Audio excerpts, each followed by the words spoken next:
EGM Network.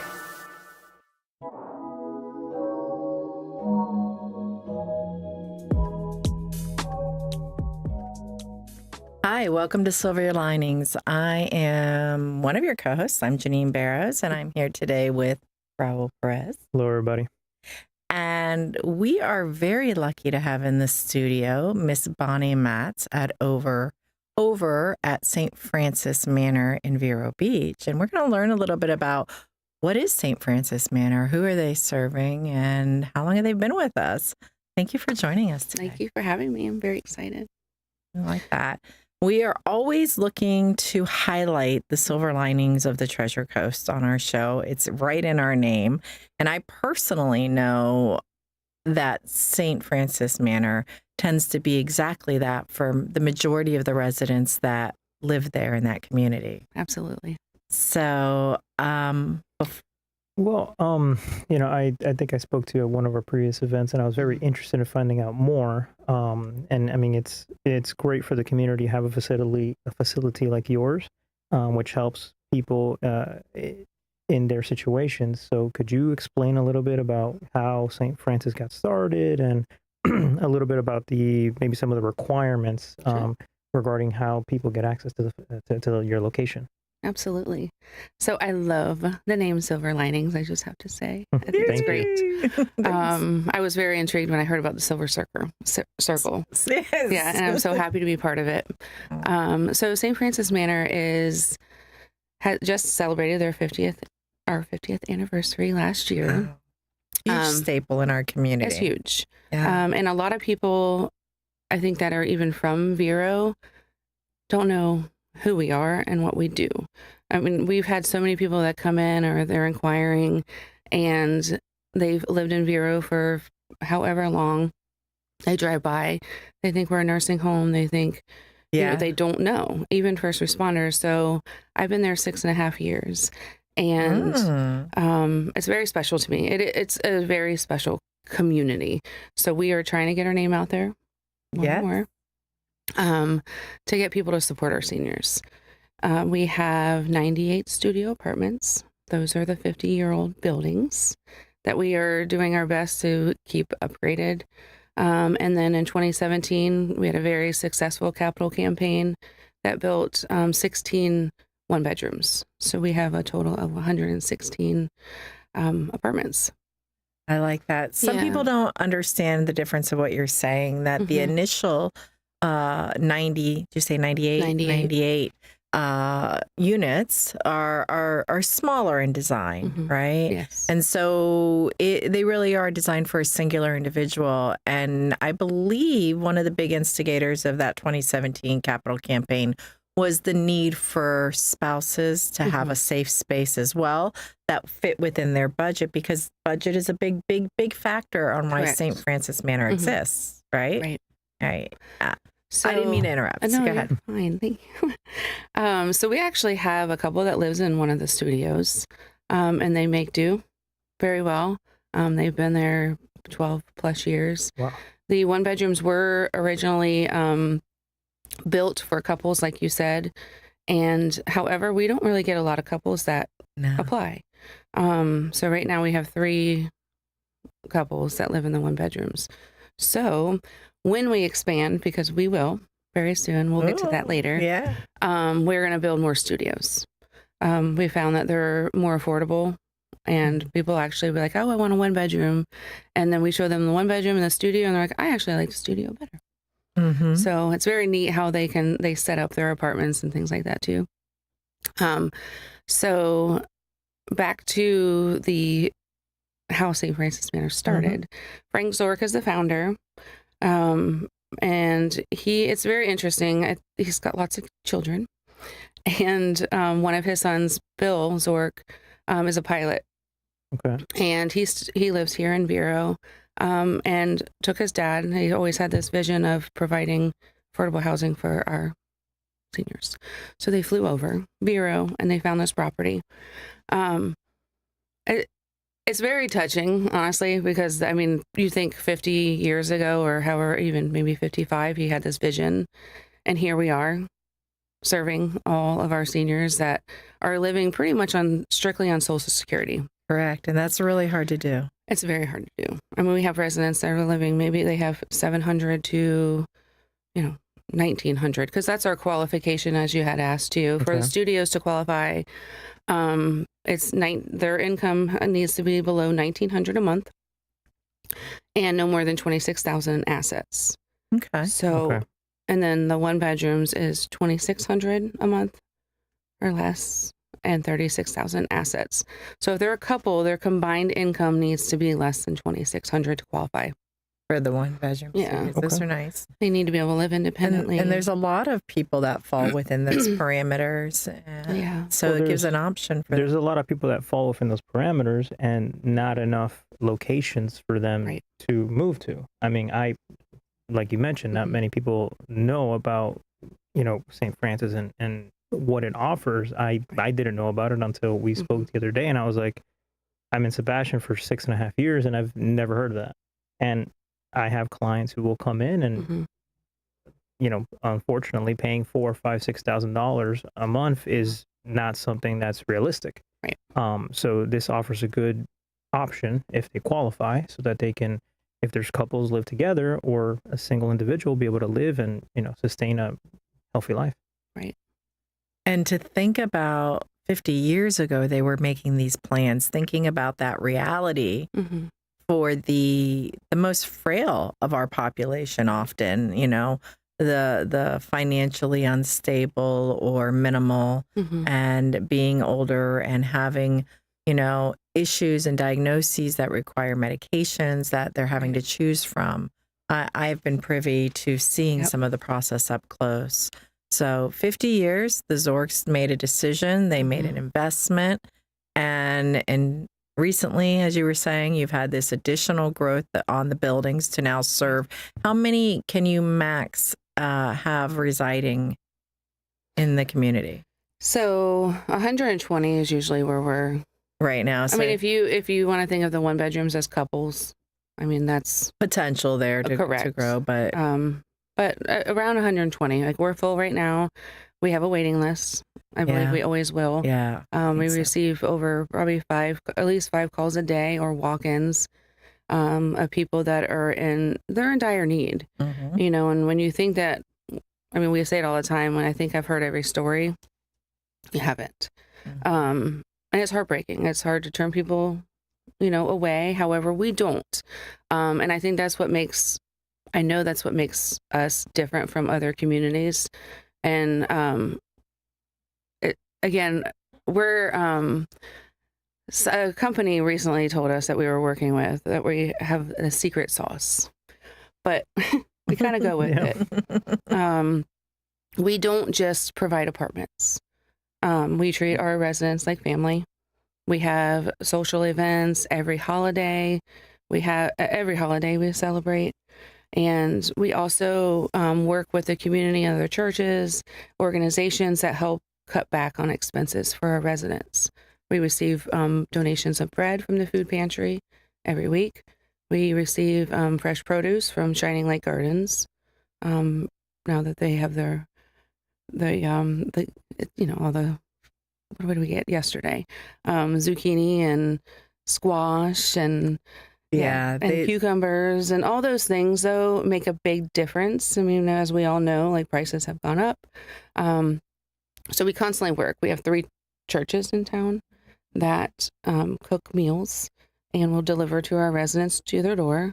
And that also is part of the socialization. Everything is about getting our residents together. We are independent living. We can't make people, come to the social hall, but we really try to get them to come to bingo or any of the events that we have. And they're fairly active. Your community members are fairly active. I've been to a few of those events over the years, and I've had a loved one that lived there, in his time, and I was quite impressed by the interaction and activity level of the community, because, like you said, some people perceive St. Francis Manor community as being a nursing home. Mhm. And in reality, it is absolutely an independent community Yes. with the perks of actual community to Yes. it.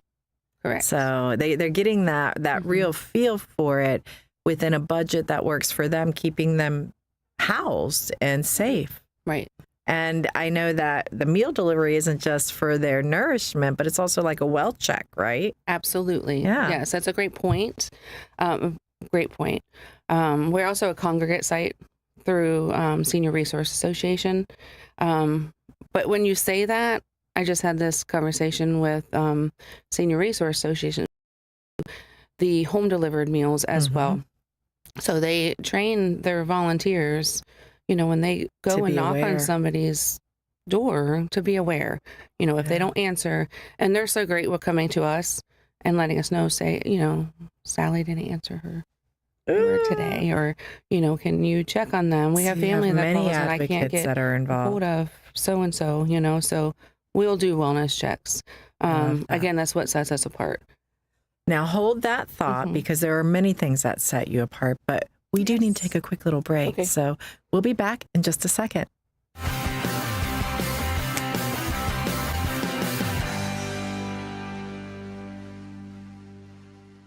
Create your restful retreat and save 50% now on all Tommy Bahama and Lexington furniture during the Home for the Holidays event at Sunshine Furniture. Sophisticated looks with a mix of coastal and Caribbean styles, Tommy Bahama offers everything you need for your personal paradise and is all half price. At Sunshine Furniture, we have the largest selection of in-stock coastal and casual sofas, love seats, chairs, slipcover sofas, bedroom dining, and occasional furniture from Four Seasons, Capri, Best Chair, Hooker, and Riverside. We're the outdoor furniture experts and have any style of patio furniture that you need, including a gallery of Made in America, Berlin Garden, Pollywood, Woodard, Lloyd Flanders, and Telescope. We specialize in replacement cushions, umbrellas, and fire pits. Come in now for our Home for the Holidays event and winter sale. Don't forget to visit our outlet and sales center directly across the street, Sunshine Furniture, 1295 US 1 in the Publix Plaza, Vero Beach. Visit our website at sunshinefurniturecasual.com. Sturgis Lumber is more than just lumber. Timber! Residential, commercial, and industrial applications. Sturgis has all of the hardware to help with your project. Visit SturgisLumber.com. 4 generations strong, Sturgis Lumber and Hardware. More than just lumber. At Evergreen Media, we know the people, the businesses, and the work needed to take your marketing to the next level. We know where locals go to shop, work, and have fun. We're here to focus on your local advertising so you can focus on your business. This is our home. This is our business. Evergreen Media. We market, you grow.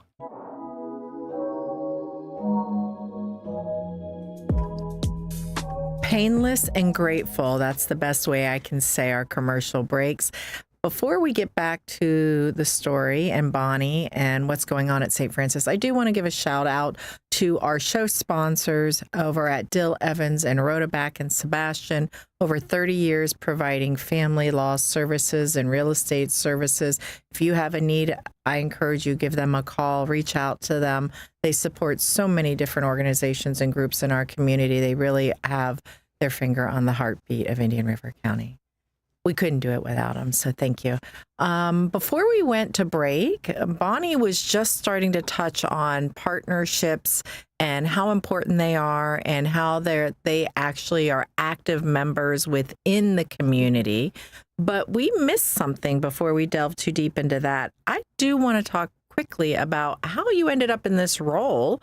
As you said, it's been 6 years, but it didn't initially begin with a role or a title or a name badge per se.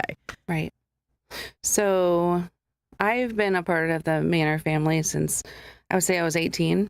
My grandma lived at the Manor for 13 years. Wow. And she was a volunteer librarian there. She taught at St. Helens Catholic School, which is literally not even a mile down the road, for 35 years.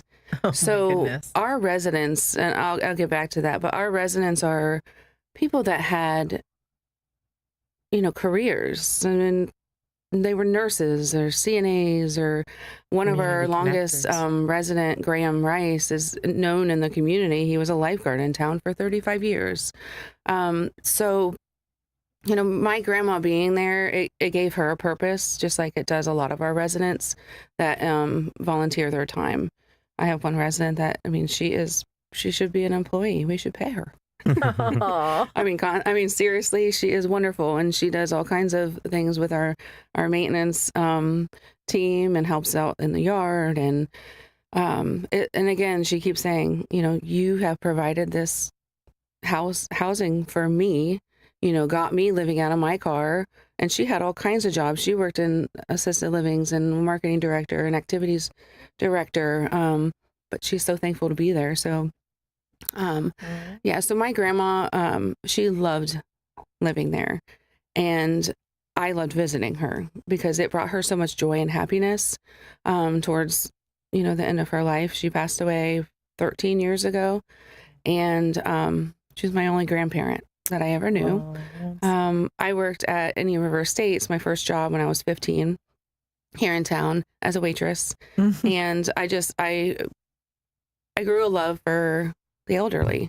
We're not all our residents are elderly. We're 62 and over. They're seniors. They're working, they're driving, they are living life to the fullest. But that's where I started, knowing that I wanted to work with seniors. I actually had a goal of being an occupational therapist. I went to college, got my degree in gerontology.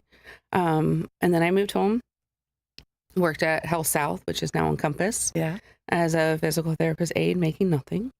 And then, but I learned a lot working with the patients there too, and helping. You're connecting to them, not just physically going through the modalities. You're interfacing. Yeah. And then I got a job at Regency Park with Harbor Retirement Associates, and their core values and everything just taught me a lot. I had a mentor there, Jeff Sylvester, who was the executive director. And that actually ended up being my goal. I was office manager there. I kind of bounced around to different assisted livings, met my husband, moved to the West Coast, and again, just I was an office manager. And I'm like, this is my goal. I want to be an administrator at an assisted living, and then we moved down the Keys. I'm trying to keep this a little short. We were down there for 4 years because my husband's job. And then we're like, it's pricey down there. We need to plant roots. We need to sell our house on the West Coast. And he's like, how about moving to Vero? And I'm like, really? You told me you never wanted to live in Vero. So anyways, here we are, because my family's here. My 3 siblings, my parents. And we came back at the right time for our kids to be around their cousins and me to be there for my parents. It's just great. And then, so I was at my Aunt Patty's 70th birthday. And the president then, who's still a board member, she's been part of the Manor for over 25 years, Linda Colantrelli, they were looking for an executive director. And she's like, we need you. And I'm like, I just never thought I would work there. And it is, like you said, I have a huge heart for the Manor. And I do know that we have come a very long way since we've been there, and we're getting bigger, and we're getting better. We're getting well known in the community, and that is our purpose right now, is to get more supporters. We need it now more than ever because of the housing crisis.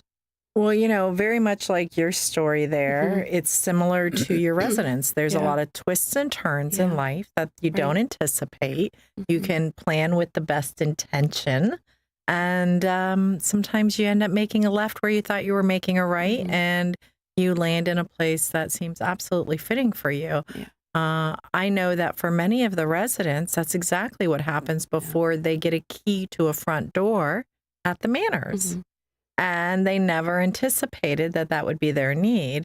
And lo and behold, this was the solution for them as well. And it's the best thing to make that phone call. They've been on the waiting list for 1 to 3 years or however long, and to say, we finally have a place for you. I bet that feels so good. It's great. I imagine it. I know I've had a friend who actually was given the gift of a key, and we went through all of the process of it, and he really would have been homeless. without that opportunity to Yeah. be a resident at the Manors. Yep. And really gave him a quality of life that Absolutely. he didn't have to compromise to continue having through that next phase and season in his life. Right. It was huge, and it offered community as well. So they would get together. They would, and he would say, those are all old games, bingo. I don't want to, you know, and within a few weeks, he was down there. He had friends that come to see him, and they're like, hey, Bill. And I'm like, oh, you have friends. He's like, wow, yeah, you know, friends. But his life drastically changed by coming into the Manor, and it was a huge solution. Right. The Manor doesn't exist just sheerly out of the goodwill and heart of the Zork's initial intention, does it? How does it run? It's a very large group, as you mentioned, you know, 120 plus potential residents living their lives there. So pretty much what we collect for rent every month pays for the expenses. Okay. So, I mean, we really truly do rely on our donors, other organizations. We apply for grants. John's Island Foundation. I don't want to get into mentioning a lot of, I don't want to miss. Of course. No, you don't want to miss anybody. But they are huge, and they have been great supporters of the Manor. Just for instance, applying for grants and capital needs. Since I've been there, we've been able to re-roof. All the apartment windows are impact glass. Oh, that's huge. We have a generator for the social hall. So when we have storms or they're without power, they can come, charge phones, we can cook, gather. They still have the option for That's very safety important, and especially food with security. with the number of storms that we had, and especially the big one we had last year. Absolutely. So we're constantly upgrading. And you do this through a couple of annual fundraisers, one of which just passed, which is Under the Stars with Jazz. And then you have another one coming up. Tell us quickly a little bit about that and how people might be able to be involved. So Jazz Under the Stars it's more, we call it a fundraiser. We don't really make much off of it, but it really is getting people to our community. Any River Charter High School's jazz ensemble comes, and they're amazing. They're like little professional, I won't say little, but they're high schoolers. They're great. Young Dave Mundy does a terrific job with them. It was a huge success. Every year it's bigger and better and more lights, and it's great. You guys are going to have to come. And then February 27th is our Evening of Hope. So it's our second annual. Last year we celebrated our 50th, and that was the kickoff for the Evening of Hope. Tracy Sathy, who is our communications director, is so great. She's worked in the nonprofit world for many, many years, and she also has a huge impact on getting the Manor's name out there. Evening of Hope. Last year we had about 150, people that attended at Celebration Grove off 66. Beautiful venue. New location. It's beautiful. So this year we're going to do it again, and then it's just going to be our annual big fundraiser. So 50 years kicked off a new fundraiser, friend-raiser. I would love to talk all afternoon about what goes on there at the Manors and how it is so impactful. Raul, do you want to add anything or question anything before we wrap up? I guess if people want to attend the event in February, how would they go about applying or registering for the event? That's a great question. So we're looking for sponsorships as well. So if you know anybody, you can go on our website, which is stfrancismanor.org. You can buy tickets on there. There's a QR code, and Easy you can call. peasy. You can stop in, visit us. Good. Yes. And I think the one thing I wanted to mention is when people are home alone and they move to a community, maybe they might be lonely and they don't want to mention it. But it's great to have that community feel because, like Janine said, eventually they're going to socialize and you're going to see the benefit in them, even though if they might not see it themselves. It didn't just provide safety and shelter for my friend. It gave him a renewal on the next section in his life. I saw it personally. I think that what the Manors offers is amazing. Bonnie, thank you so much for joining us today and sharing it. I know you could go on and on about it. I could listen to it forever. I know. We're grateful for the time you spent with us. Thank you for having me. I appreciate it. Thank you. Thank you. On that note, we'll see you for the next show.